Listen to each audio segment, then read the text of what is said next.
Panginoon, alam kong nakikita mo ang mga taong naninira sa akin. Alam kong may plano ka na sa kanila.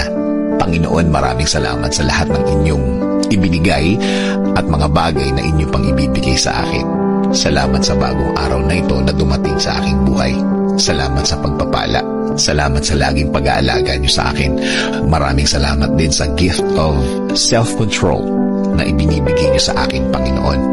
Sa panahon ng aking buhay na ito, marami po ang mga taong naninira sa akin. Wala po akong ginagawa sa kanila para gawin nila sa akin ito, Lord. Wala akong natatandaan na nagawang mali sa mga taong ito. Pero araw-araw kong hinaharap ang kanilang mga ginagawang kwento tungkol sa akin. Mga paninira na parang ayaw tumigil. Habang tumatakbo ang mga araw, nalalaman ko ang mga ginagawa nila sa akin, Lord. Pero Lord, alam ko na nakikita mo ang lahat ng ito.